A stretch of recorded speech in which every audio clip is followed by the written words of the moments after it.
예, 우리 이 시간 오신 여러분들 환영하고 축복합니다. 옆에 있는 분들과 한번 인사하시겠습니다. 사랑하고 축복합니다.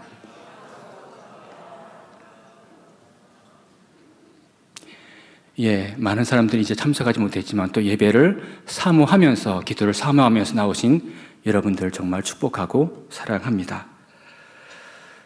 공정이라는 말이 있습니다. 공평하고 올바르다라는 뜻을 갖고 있습니다. 너무 멋진 말이죠. 그래서 우리는 공정하다라는 것을 좋아합니다. 반면에 편애한다라고 하면 뭔가 바람직하지 않은, 공정하지 않은 듯한 인상을 줍니다. 그래서 우리는 이 공정이라는 것이 곧 정의인 것처럼 느껴지는 것, 그것이 우리들이 갖고 있는 생각이고 또 이 사회가 인식하고 있는 것이 사실입니다. 하지만 이 공정 또는 편애라는 것에 대해서 우리로 하여금 다시 고민하게 하는 내용들이 있습니다. 바로 미국의 컬럼비아 대학에서 철학 교수로 있으면서 20년간 우리 인간의 마음과 뇌를 철학적으로 또 과학적으로 이해하기 위해서 연구를 진행해 온 사람이 있습니다. 바로 스티븐 아스마라고 하는 분입니다. 그는 편애하는 인간이라는 책에서 공정이 곧 정의인가라는 물음을 우리에게 하고 있습니다. 굉장히 어려운 질문을 하고 있죠. 내용이 좀 어렵기 때문에 다시 한번 쉽게 예를 든다면 이런 거죠. 운동회에서 운동회를 했습니다. 달리기를 다 같이 했는데 어떤 친구는 1등, 어떤 친구는 꼴등을 줍니다. 이것은 올바르지 않다. 다 같이 1등을 주어야 한다라든가, 반에 좋아하는 친구가 있습니다. 자그마한 선물을 하고 싶은데 이것을 공정의 관점에서 본다면 잘못된 것이다. 다른 모든 친구들에게 똑같이 선물을 해야 한다라는 그러한 주장이죠. 하지만 우리가 살아가면서 모든 이들을 다 사랑할 수는 없잖아요. 모든 사람들을 공평하고 공정하게 대할 수는 없습니다. 또 결코 그러기가 쉽지 않고요. 따라서 우리 인간은 결국 편애할 수밖에 없는 존재다라는 그런 주장을 하고 있습니다. 그러면서 우리 자신은 결코 사랑받을 수 없는 존재이긴 하지만 가족들은 많은 실수를 함에도 불구하고 우리를 받아주고 인정해준다. 이처럼 사랑은 공정함에 앞선다라는 주장을 하고 있습니다. 따라서 가족이나 친구가 어떤 분이 뛰어나기 때문에 그들을 사랑하는 것이 아니라 그들에 대한 애정, 그리고 오랜 세월 동안 같이 부대끼며 살아온 세월 때문이라고 이야기를 합니다. 그는 예수님도 편애하셨다고 합니다. 과연 그럴까요? 이해가 되지 않는 이야기죠. 하지만 성경을 가만히 보면 이해가 됩니다. 예수님에게는 12제자가 있었잖아요. 그 중에 베드로와 야고보 특별히 사랑하셨습니다. 그리고 예수님이 십자가에 달려 돌아가시기 전 바로 어머니를 부탁한 사도 요한, 가장 사랑한 제자이기도 했죠. 그리고 죽었던 나사로, 그의 두 누이 마르다와 마리아, 예수님께서 특별한 애정을 보이신 것도 사실입니다. 한편 편애가 인간의 행복을 상당히 증진시킨다는, 높인다는 연구 결과를 이야기합니다. 우리가 알고 있는 것처럼 행복의 중요한 요소가 많은 부, 쾌락, 명예 이런 게 아니잖아요. 오히려 이것보다는 강력한 사회적 유대 관계입니다. 그런데 우리를 행복하게 하는 것 중에서 강한 우정, 가족 간의 유대, 이러한 것에 비교할 만한 것은 없다라고 이야기합니다. 물론 이것들, 우정을 유지하고 가족들 간의 관계를 유지하려면 우리가 지켜야 할 의무가 있잖아요. 물론 힘들기도 합니다. 하지만 이 힘든 것들을 참아냄으로 인해서 이것에 대해서 얻는 행복, 유익에 비한다면 그것은 결코 작은 것이다라고 이야기합니다. 그는 이러한 것들을 모두 통틀어서 서로를 묶어주는 끈이라고 이야기합니다. 그렇습니다. 우리가 이 세상을 살아갈 때 가족과의 친밀한 관계, 그리고 친구와의 아름다운 우정, 이러한 사회적 유대 관계를 통해서 우리를 서로를 묶어주는 끈처럼 소중하고 축복된 것들이 어디 있을까요?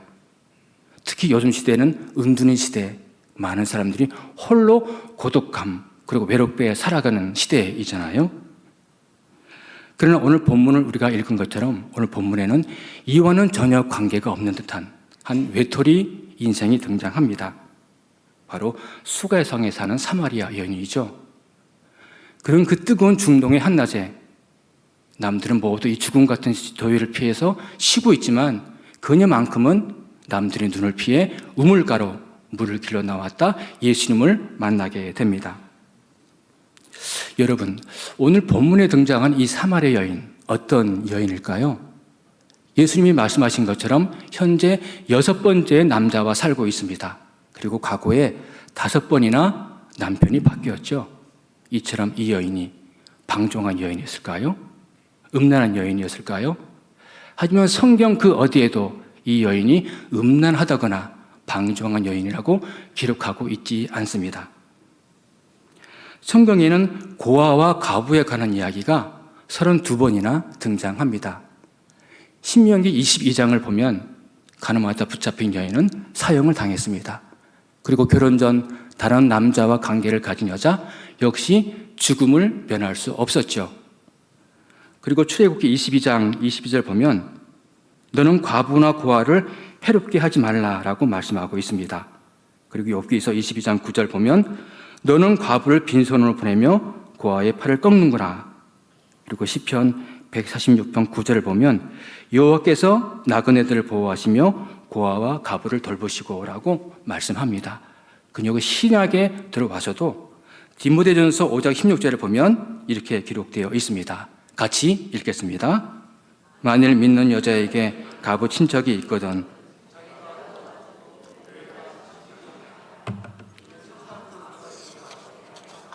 아멘.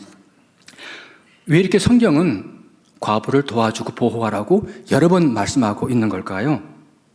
그것은 여자 혼자서는 도저히 살아갈 수 없는 생존 자체가 불가능한 그 당시의 남성 중심의 사회적 구조였기 때문이죠. 남자의 도움 없이 어디 가서 소일거리 하나 구할 수 있었을까요?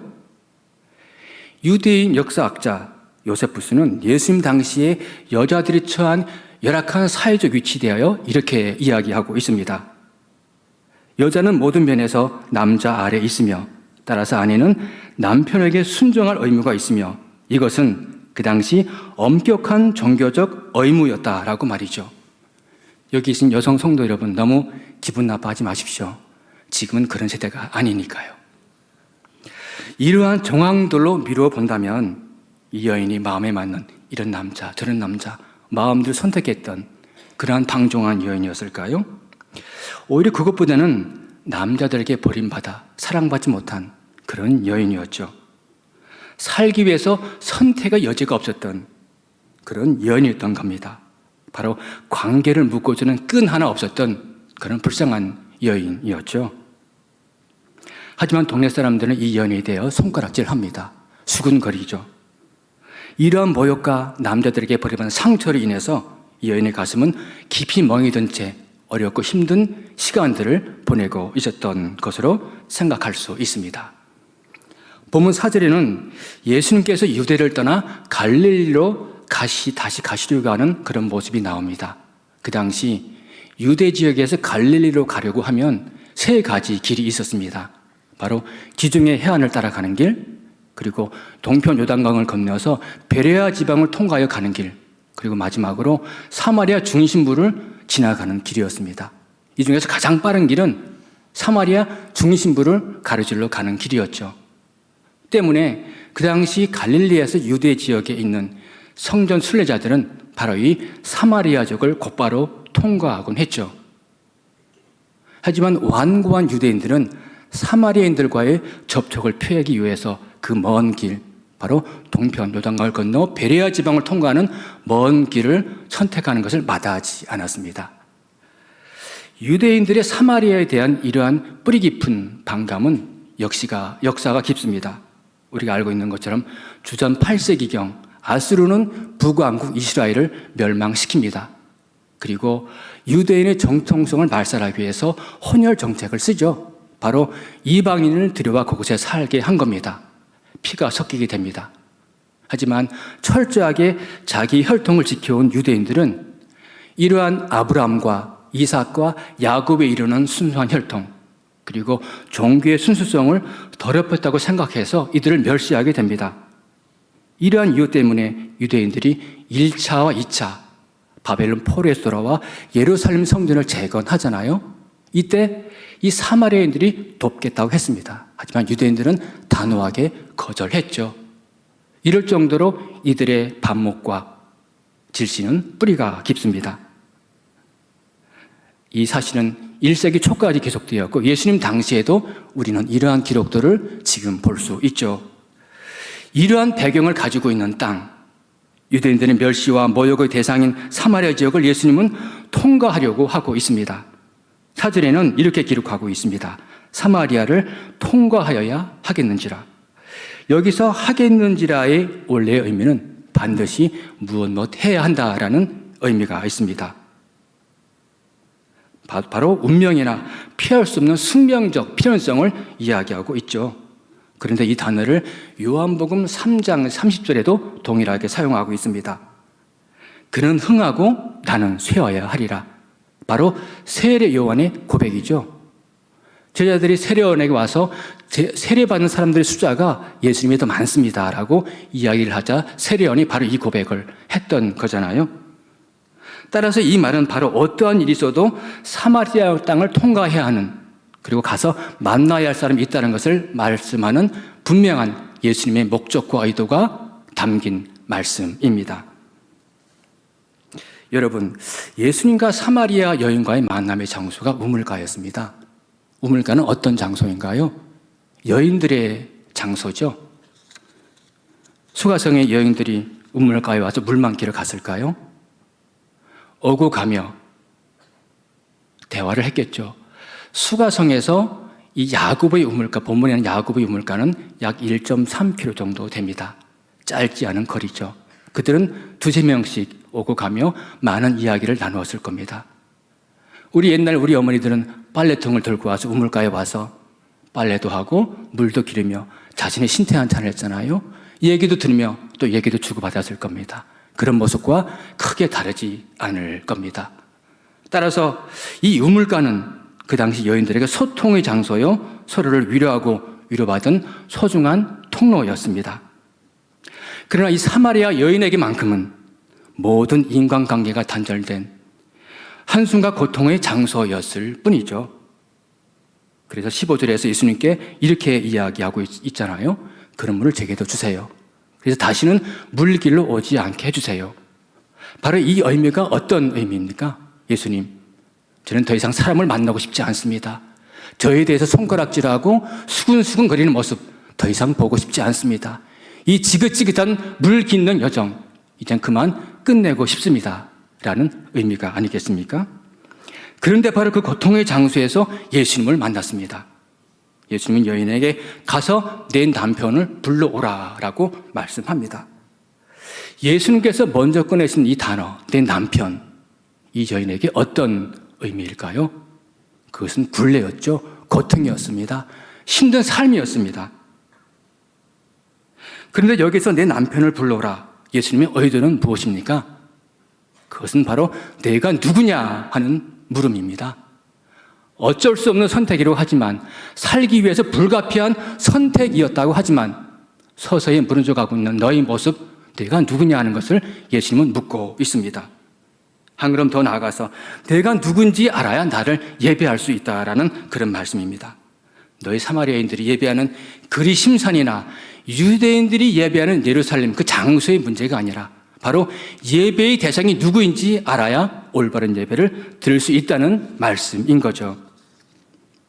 그래서 예배는 장소의 문제가 아니라 바로 때의 문제임을 예수님이 말씀하고 있습니다. 우리 21절 같이 읽겠습니다. 시작. 이 산에서도 말고 예루살렘에서도 말고 너희가 아버지께 예배할 때가 이르리라. 23절 또 같이 읽겠습니다. 시작. 아버지께 예배하는 자들은 영과 진리로 예배할 때가 오나니 바로 이때라. 율법이 제시한 성전은 그리스도의 모형이었고 이제는 이 땅에 오신 그 성전의 실체, 바로 예수님을 지금 바로 예배할 때인 것을 말씀하고 계신 것입니다.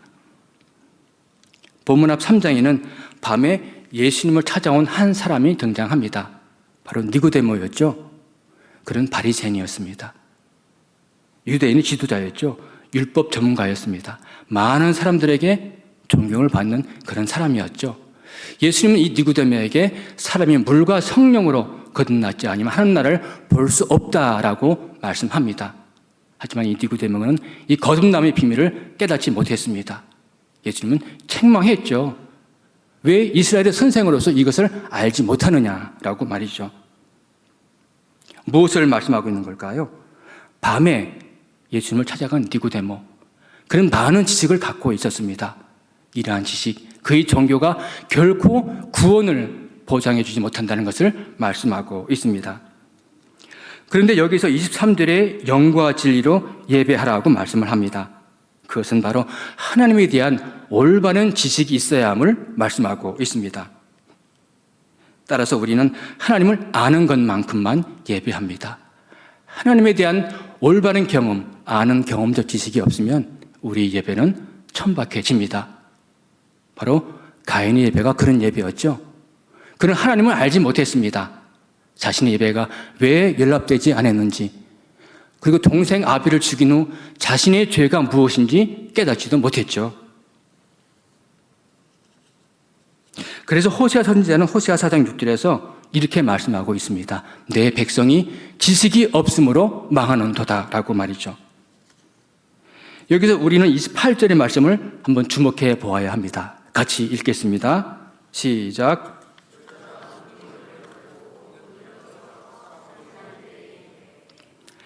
여인은 예수님을 만난 뒤 물동이를 버려두고 동네로 뛰어 들어갔습니다. 그런데 여기서 버려두고를 원문의 뜻은 보내다, 가게 하다라는 뜻을 갖고 있습니다. 그런데 누가복음 9장 60절에도 동일한 단어를 사용하고 있습니다. 같이 읽겠습니다. 시작. 이르시되 죽은 자들로 자기의 죽은 자를 장사하게 하고 너는 가서 하나님의 나라를 전파하라 하시고, 예수님께서 사람들에게 나를 따르라 말씀할 때에 나로 먼저 아버지를 장사하고 따르게 하옵소서 얘기할 때 바로 예수님이 이 말씀을 하신 거잖아요. 여기서 장사하게 하고를 보내다, 가게 하다라는 뜻으로 같이 사용하고 있습니다. 그렇습니다. 이제 죽은 것 같은 그 모든 것을 껴안고 있지 말고 장사해라, 떠나보내라는 말씀 아닙니까? 무엇을요? 물동이죠. 이 물동이는 여인에게 어떤 의미가 있습니까? 고통이었습니다. 고된 삶이었죠. 그것을 매일 이고 지고 그 고된 우물가에 물을 길러 나왔으니까요. 우리 교회는 매년 초에 특별 새벽기도를 합니다. 오래전 그 해의 특별 새벽기도는 저에게 참 남다른 특별 새벽기도였습니다. 은혜를 많이 받았죠. 받고 저에게 드는 생각이 있었어요. 그래, 내가 이렇게 은혜를 받았다고 한다면 뭔가 나도 예수님을 증거하는 생활을 해야 되겠다라고 생각해서 제 마음속에 그래, 하루에 한 번 내 입술을 열어서 예수님을 증거해보면 어떨까라는 생각이 들었습니다. 그래서 예전에 직장 다닐 때니까 출근길, 퇴근길, 출장 갈 때 하루에 한 번은 꼭 전도하기로 결정을 했죠. 그런데 경험해 보신 분들은 아실 겁니다. 이 노방전도가 쉬운 게 아니잖아요. 그래서 늘 우리 시선은 만만한 사람만 쫓아다니게 되죠. 내 말이 먹힐 만한 사람들. 저도 그랬습니다. 작정을 했지만 앞에서 사람이 다가옵니다. 그래, 저 사람이야. 얼굴이 마주칩니다. 가까이 와보니 인상이 너무 험악합니다. 그냥 통과하자. 지혜가 이번 분인가? 다음에 또 지나갑니다. 이제 또 시간이 돼서 그래, 이번엔 저 사람을 꼭 만나면 얘기해야 되겠어. 다가옵니다. 표정이 너무 심각합니다. 그래, 통과시켜. 지혜가 이번뿐인가 다음에 또 있지. 그렇게 전도를 했습니다. 그래도 하루에 한 번 꼭 하려고 했던 기억이 납니다. 어느 날 세차를 위해서 세차장에 갔습니다. 굉장히 세차장이 복잡했습니다. 그날도 제 눈은 대상을 찾는 거죠. 어떤 사람일까. 저기 멀리서 부지런히 움직이고 있는 사람이 있어서요. 표정이 너무 어두웠습니다. 그래, 저분이야. 찝었습니다. 가서 차를 대기시켜놓고 주차를 하고 대화를 했죠. 주차장 위치가 너무 좋네요. 차들이 많은 것 보니까 영업이 너무 잘 됩니다. 라면서 이야기하면서 예수님 믿냐고 물었습니다. 뜻밖의 너무 놀랍게도 그분이 예수님을 믿는다는 거였습니다. 그리고 교회 다닌 지도 굉장히 오래됐다는 거예요. 저는 내심 놀랐습니다. 그래서 더 이상 얘기를 못하고 예수님 잘 믿으시라고 권면을 말씀드리고 세차하고 집으로 돌아왔습니다. 돌아오면서 제 마음속에 드는 생각이 있었어요. 그렇구나. 우리가 예수를 믿는다고 하면서도 이고 지고 그 고단한 인생길을 살아가는 것이 바로 우리 예수 믿는 사람들의 모습이구나라는 생각이 들었습니다. 절감했죠. 오늘 본문에 보면 예수님을 통해 예배자로 거듭난 이 여인의 모습 어떻게 변화되었습니까? 그녀는 동네를 뛰어들어가 소리쳤죠. 와 보라, 이는 그리스도가 아니냐라고 말이죠. 동네 사람들은 깜짝 놀랐습니다. 아직 듣지 못한 예수님은 아니고 바로 이 여인의 변화된 모습 때문이었습니다. 동네 사람들은 모두 몰려와 우물가에서 예수님을 만나게 되죠. 그리고 이틀을 더 요청해서 수가성에 머물게 되잖아요. 그렇습니다. 참된 예배자, 예배를 통해서 예수님을 경험한 사람들은 삶의 현장으로 나갈 수밖에 없죠. 예수를 증거하지 않고는 견딜 수 없는 모습, 바로 이 사마리 여인이 이 모습을 우리에게 보여주고 있지 않습니까? 이 여인이 보여준 증거, 이 증인의 모습, 어디서 사용하는 단어인가요? 법정 용어입니다. 우리가 예수 그리스도를 증거하는 증인의 삶을 살아갈 때 하나님의 법정에서 우리 변호인 되신 예수님께서 우리 증인이 되어주실 것을 믿으시기 바랍니다. 요한복음 2장에서는 가나의 혼인잔치 사건이 나옵니다. 바로 물이 변하여 포도주가 된 사건이죠. 물이 등장합니다. 3장에서도 밤에 예수님을 찾아간 니고데모에게 예수님이 말씀하시죠. 사람이 물과 성령으로 거듭나지 않으면 하나님 나라에 들어갈 수 없다라고 말씀하시면서 물이 등장합니다. 본문 4장의 사건에서도 14절에 보면 물이 등장하죠. 내가 주는 물은 그 속에서 영생하도록 솟아나는 샘물이 되리라. 물을 말씀합니다. 여러분, 성경은 왜 2장의 사건, 3장의 사건, 그리고 4장의 사건에서 물을 계속 연속해서 말씀하고 있을까요? 여기서 물이란 어떤 의미입니까? 어원을 찾아보면 비오다의 뜻을 갖고 있습니다. 그렇죠. 고여있는 물이 아니라 흐르는 물, 모든 더러운 것을 깨끗이 씻어 맑게 하는 물. 바로 대부분의 학자들은 이 물이 세례를 의미하는데 이견이 없습니다. 여러분, 예수님과 이 사마리아 여인과의 대화의 나중 부분이 주제가 뭐였습니까? 예배였죠. 예배의 가장 중요한 요소, 바로 세례가 아닙니까? 우리 본문 4장 1절 같이 한번 읽어보겠습니다. 시작.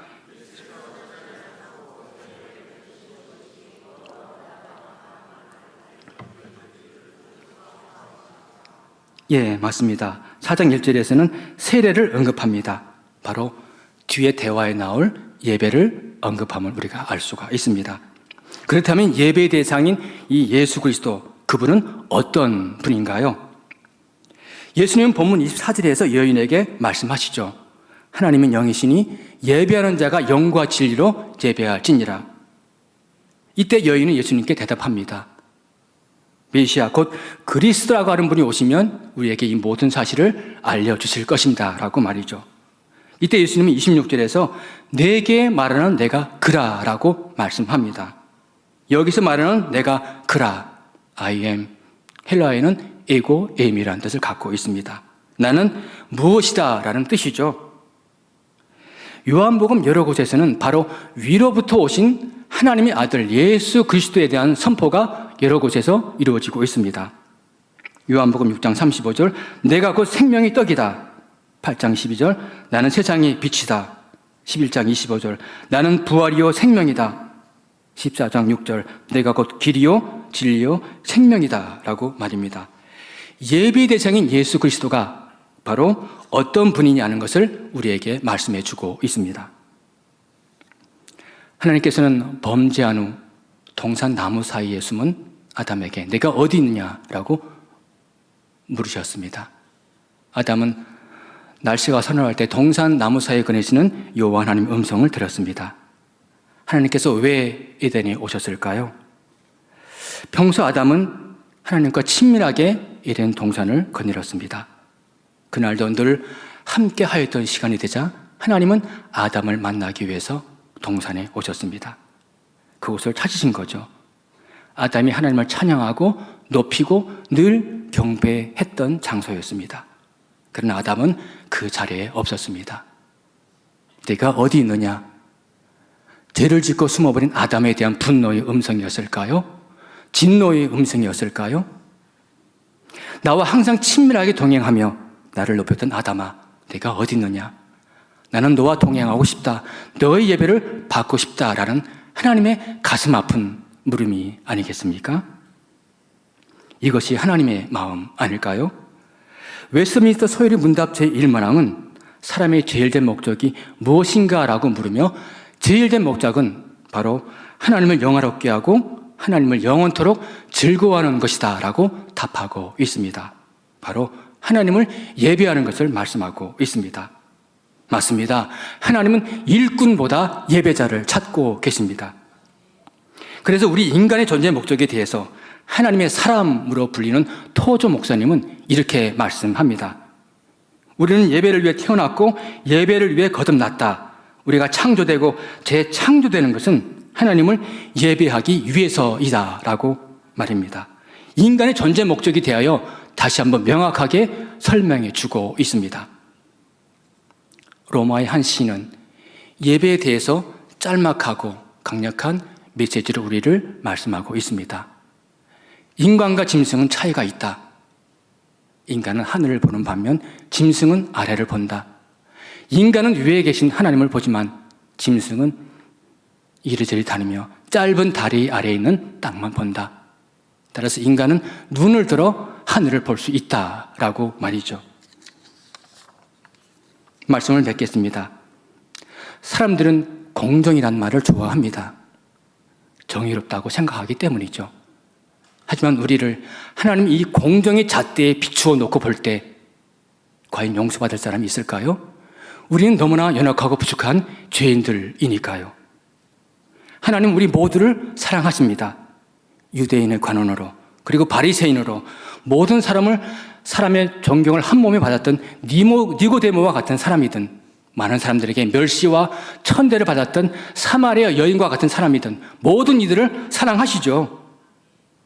따라서 우리가 어떠한 신분을 가졌든 어떠한 환경에 처해졌든 간에 생수 대신 예수 그리스도를 만나 진정한 예배자로 세워져 갈 때 우리를 향한 하나님의 그 특별한 사랑이 바로 나를 향한 편애의 사랑으로 다가올 수 있지 않을까요?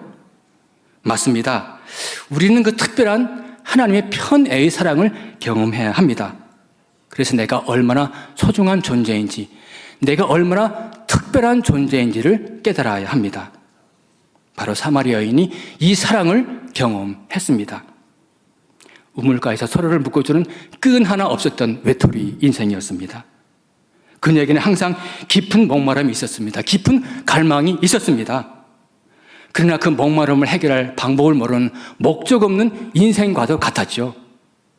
그러한 그녀에게 예수님이 직접 찾아가셨습니다. 그리고 예수님이 자신을 드러내 보여주셨죠. 내가 곧 생명의 떡이다. 내가 곧 세상의 빛이다. 내가 곧 길이요 진리요 생명이다 라고 말이죠. 우리에게는 인생의 분명한 목적이 있잖아요. 바로 예수 그리스도입니다. 따라서 우리에게도 하나님을 향한 이러한 갈망, 이러한 목마름이 있기를 소망합니다. 우리 처지가 어떠하더라도 매일매일 그 죽음보다 더 싫었던 우물가에 매일 나가야 했던 이 사마리아 여인, 하나님 만나 주셨습니다. 오늘도 우리를 만나 주시죠. 내가 어디 있느냐? 예배를 떠난 아담을 안타깝게 찾으신 그 하나님께서 오늘도 우리에게 묻고 계십니다. 우리의 삶이 예배를 향할 때 우리의 고통과 아픔과 그 슬픔과 좌절의 우물가는 예수 그리스도의 생명력 있는 우물가, 기쁨의 우물가로 변화될 것을 저는 확신합니다. 이러한 축복 은혜가 여러분의 10년 가운데 충만하시기를 소원합니다. 우리 같이 찬양하시죠.